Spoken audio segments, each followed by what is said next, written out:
దేవరకొండ హీరోగా నటించిన Kingdom cinema ప్రేక్షకుల ముందుకు వచ్చేసింది. దాదాపుగా 3.5 ఏళ్లుగా సెట్స్ మీద ఉన్న ఈ చిత్రం ఏటకేలకు థియేటర్లలోకి వచ్చేసింది. బుధవారం అర్ధరాత్రి నుంచి యూఎస్ఏ ప్రీమియర్స్ ద్వారా సందడి మొదలైంది. గౌతమ్ తిన్ననూరి దర్శకత్వంలో తెరకెక్కిన ఈ పాన్ ఇండియా మూవీలో భాగ్యశ్రీ బోర్సే హీరోయిన్గా, సత్యదేవ్, వెంకటేష్ కివి కీలక పాత్రలో పోషించారు.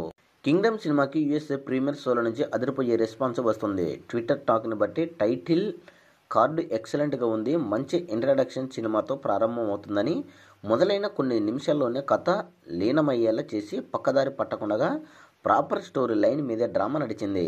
ఫస్ట్ హాఫ్లో కింగ్డమ్ని సెట్ చేసి ఇంటర్వెల్ సీక్వెన్స్, సెకండ్ హాఫ్పై ఇంట్రెస్టింగ్ క్రియేట్ చేశారు. సూర్య పాత్రలో విజయ్ దేవరకొండ అద్భుతమైన పర్ఫార్మెన్స్ ఇచ్చినట్లు తెలుస్తుంది. అన్నదమ్ముల అనుబంధంతో కూడిన ఎమోషన్, హీరోయిన్తో రొమాంటిక్ ట్రాక్ ఆకట్టుకున్నాయని, సత్యదేవ్, భాగ్యశ్రీ తమ పాత్ర మంచి నటన కనబరిచారని, టెక్నికల్గా ఈ సినిమా చాలా స్ట్రాంగ్గా ఉందని ఎక్కువగా పోస్టులు వస్తున్నాయి. మ్యూజిక్, సినిమాటోగ్రఫీ ఎక్సలెంట్గా ఉన్నాయని తెలుస్తుంది. మొత్తానికి కింగ్డమ్ సినిమా ప్రీమియర్ షోలు మనం గమనిస్తే మటుకు సినిమా అద్భుతమైన రెస్పాన్స్ వస్తుంది అనేది మనకు స్పష్టంగా కూడా తెలుస్తుంది. మరి కింగ్డమ్ చిత్రం మీరు చూస్తుంటే మీ యొక్క అభిప్రాయాన్ని కామెంట్ సెక్షన్ కూడా తెలియజేయండి.